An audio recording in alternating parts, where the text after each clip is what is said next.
नमस्कार विद्यार्थियों, मुझे उम्मीद है कि आप लोग अभी स्वस्थ होंगे। तो चलिए यह वीडियो किस पर है उसको देख लेते हैं।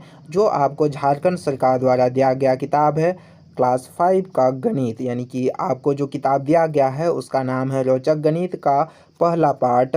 रोचक गणित का पहला पार्ट ज्यामिति के बारे में जानेंगे। ज्यामिति का पहला वीडियो लेक्चर है, पहला वीडियो लेक्चर का पार्ट 1 है। इसमें मैं आप लोगों को इसका सिर्फ थ्योरी पोर्शन कराऊंगा। इसका जो पार्ट 2 वीडियो आएगा उसमें मैं आप लोग को जो झारखंड सरकार द्वारा दिया गया किताब है उसका क्वेश्चंस को करेंगे। तो इसमें मैं खाली आप लोग को थ्योरी कराऊंगा और कुछ लास्ट में 3-4 सवाल हैं उसको भी करेंगे। तो चलिए मैं कुणाल सर आपका स्वागत करता हूं हमारे यूट्यूब चैनल माय विज्ञान में, और आपके समय को बिना गवाते हुए चलिए आगे बढ़ते हैं। इसमें आज का गोल देखिए, टुडेज गोल आज किन किन मुख्य बातों के बारे में चर्चा करेंगे। देखिए, बिंदु के बारे में जानेंगे, रेखा के बारे में जानेंगे, रेखा को जानने के बाद रेखाखंड के बारे में जानेंगे, और रेखाखंड को जानने के बाद किरण के बारे में जानेंगे, और लास्ट में इसके कुछ सवाल करेंगे जैसे कि मैंने आपको पीछे बताया। तो चलिए बिंदु के बारे में जानते हैं। बिंदु क्या है? बिंदु एक ज्यामिति की एक मौलिक आकृति है। इसकी लंबाई, चौड़ाई और ऊंचाई नगण्य होता है। मतलब इसका जो लंबाई, चौड़ाई और ऊंचाई होता है वो न के बराबर माना जाता है, न के बराबर माना जाता है। लेकिन गरिमा में इसकी एक निश्चित स्थिति होती है। मतलब किसी जगह पर इसका एक निश्चित स्थिति होता है।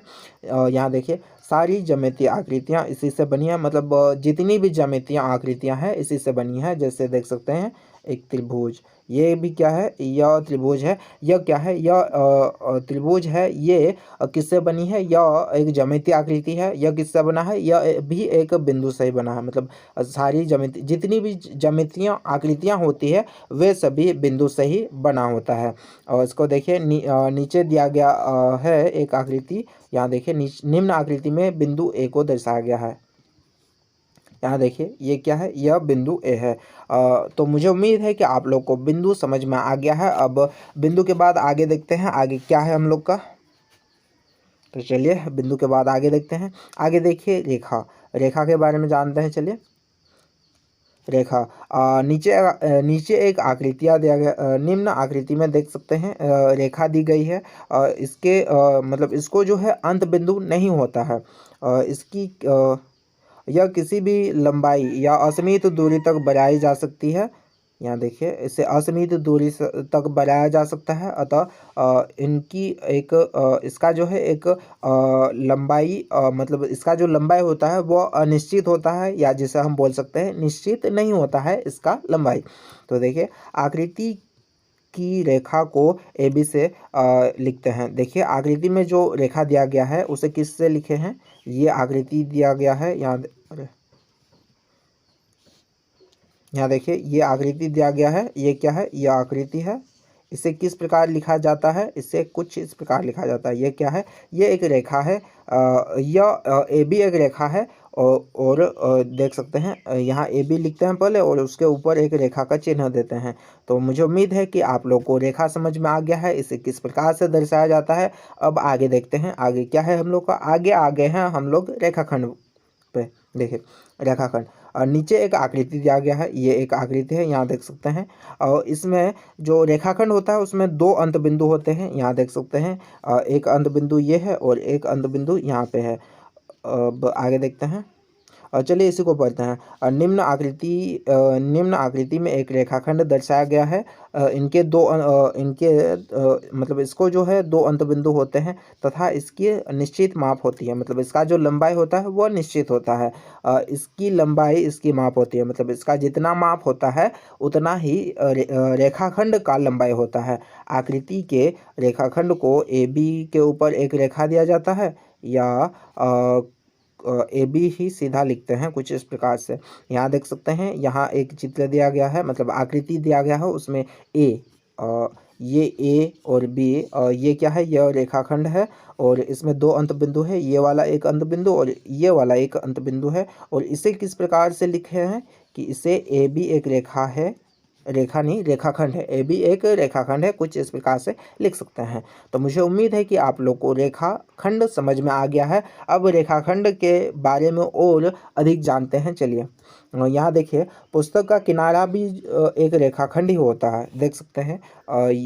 यहाँ पे मैंने एक पुस्तक का फोटो लिया है, यहाँ देख सकते हैं। ये क्या है, पुस्तक का किनारा है। और नीचे वाला किनारा को देखते हैं, ये वाला नीचे वाला किनारा जो है वो पुस्तक का किनारा है। वह भी क्या है, वह भी एक रेखाखंड है। इधर का भी देख सकते हैं, ये भी एक रेखाखंड है। ऊपर वाला देखिए, ऊपर वाला भी एक रेखाखंड है। इस साइड वाला देखिए, ये भी क्या है, ये भी एक रेखाखंड है। अब देखिए, मैं बॉक्स लेकर आता हूँ, उसको देखिए। यहाँ पे देख सकते हैं कि ये वाला कोना और ये वाला कोना जो है, ये भी क्या है, मतलब इसका जो किनारा है ये क्या है, ये भी एक रेखाखंड है। उसी प्रकार इधर से देख सकते हैं, इधर से देखिए, ये भी क्या है, ये भी एक रेखाखंड है।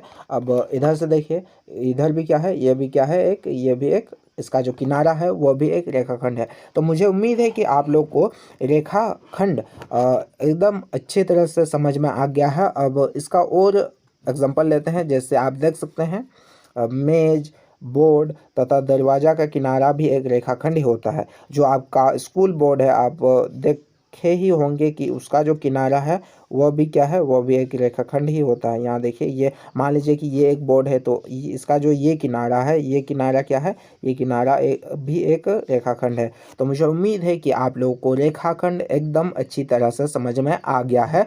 अब आगे देखते हैं। आगे देखिए, यहाँ एक रेखाखंड जो होता है वह एक रेखा का ही भाग होता है। यहाँ देखिए, यहाँ एक रेखा दिया गया है हमें, रेखा दिया गया है। वो रेखा क्या है, रेखा ए बी है। कुछ इस प्रकार से लिखा जाता है रेखा ए बी को। अब इसमें हमने इस रेखा को हमने यहाँ रुकिए, यहाँ पे और यहाँ पे काटा। तो ये यहाँ जो काटे, यहाँ क्या है, ये बिंदु P है, और यहाँ जो काटे ये बिंदु Q है। तो इसे काट के हमने यहाँ पे लिख दिया। ये वाला जो नीचे आकृति दिया गया है, यहाँ पे इसको हमने लिख दिया।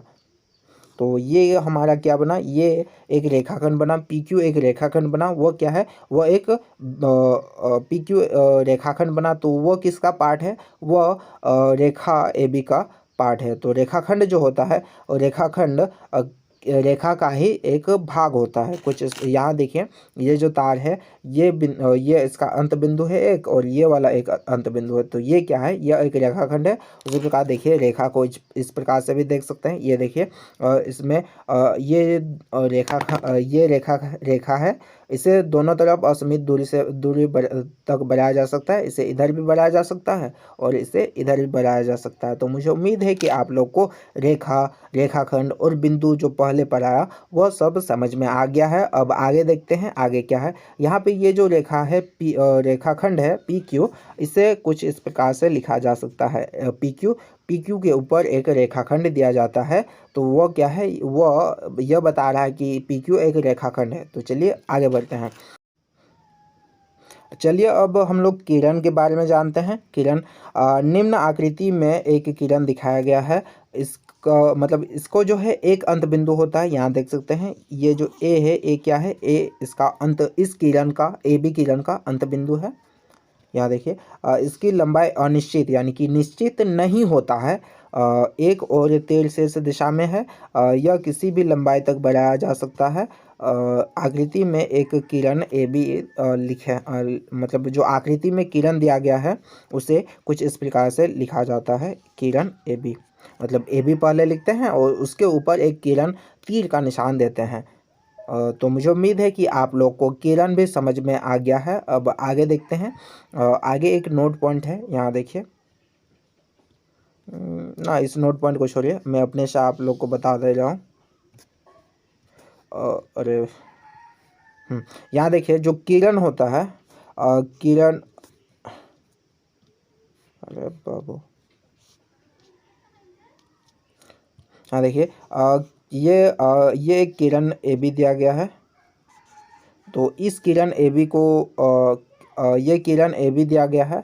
मतलब कुछ इस प्रकार से लिखा रहे, तो इसे किस तरह से पढ़ते हैं, कुछ यदि आपको कुछ इस प्रकार से लिखा हुआ रहे तो इसे किस तरह से पढ़ते हैं, इसे पढ़ते हैं किरण AB। ये क्या है, ये किरण AB है। अगर उसी प्रकार यदि ये कुछ इस प्रकार से रहे और इसके ऊपर कुछ इस प्रकार से लिखा रहे, मतलब ए बी लिखा रहे और उसके ऊपर एक रेखा लगा रहे, तो हम क्या बोलेंगे कि ये जो लिखा हुआ है ये क्या है, यह रेखाखंड ए बी है। तो मुझे उम्मीद है कि आप लोग को यह वाला जो मैंने अभी आपको बताया इस पेज पे, तो आप लोग को यह समझ में आ गया है। अब आगे देखते हैं, आगे कुछ सवाल है उसको करते हैं। यहाँ देखिए रिक्त स्थानों में हमें क्या भरना है, रेखाखंड भरना है, रेखा भरना है और किरण भरना है, मतलब इन्हीं 3 शब्दों को भरना है।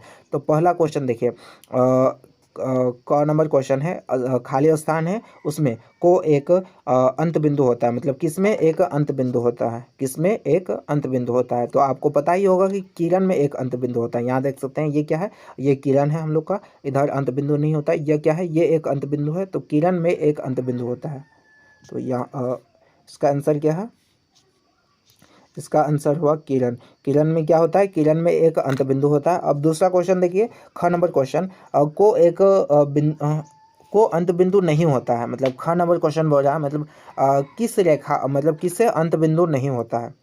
तो देख सकते हैं कि रेखा को अंत बिंदु नहीं होता है, इधर भी तीर का निशान होता है, इधर भी तीर का निशान होता है। तो यहाँ देख सकते हैं कि एक रेखा को अंत बिंदु नहीं होता। तो इसका आंसर क्या होगा, इसका आंसर होगा रेखा, रेखा को अंत बिंदु नहीं होता है। अब अगले पेज पर चलते हैं, अगला क्या है, ग नंबर क्वेश्चन देखिए। ग नंबर क्वेश्चन में क्या बोल रहा है, को एक निश्चित लंबाई होता है, मतलब किसका एक निश्चित लंबाई होता है। तो आपको मैंने पीछे बताया कि एक रेखाखंड का निश्चित लंबाई होता है, यहाँ से यहाँ, इसे देखिए ये एक तार है, तो ये एक क्या है, ये एक रेखाखंड है, इसका ये अंत बिंदु है, ये एक अंत बिंदु है, तो इसे एक निश्चित लंबाई होता है, मतलब रेखाखंड का एक निश्चित लंबाई होता है। अब आगे देखिए, घ नंबर क्वेश्चन को दोनों, घ नंबर क्वेश्चन को देखिए, यहाँ खाली स्थान है और फिर को दोनों ओर असीमित दूरी तक बढ़ाया जा सकता है, मतलब किसे असीमित दोनों ओर असीमित दूरी तक बढ़ाया जा सकता है। तो किसे, रेखा को। यहाँ देख सकते हैं, यदि आप किरण लेते हैं तो किरण को सिर्फ एक ही तरफ असीमित दूरी तक बढ़ाया जा सकता है, वो इस साइड है, इधर तो अंत बिंदु है इसका, लेकिन इसे इधर असीमित दूरी तक बढ़ाया जा सकता है, जबकि रेखा ऐसा है कि उसे दोनों तरफ असीमित दूरी तक बढ़ाया जा सकता है। यहाँ देख सकते हैं यह एक रेखा है हम लोग का, और इसे देखिए यह एक रेखा है, इसे असीमित दूरी तक दोनों ओर बढ़ाया जा सकता है, इसे इधर भी बढ़ाया जा सकता है और इधर भी बढ़ाया जा सकता है। तो इसका आंसर क्या होगा, इसका आंसर हुआ हम लोग का रेखा। तो मुझे उम्मीद है कि आप लोग को यह वीडियो लेक्चर अच्छा लगा होगा। तो मिलते चलिए, अब थैंक यू,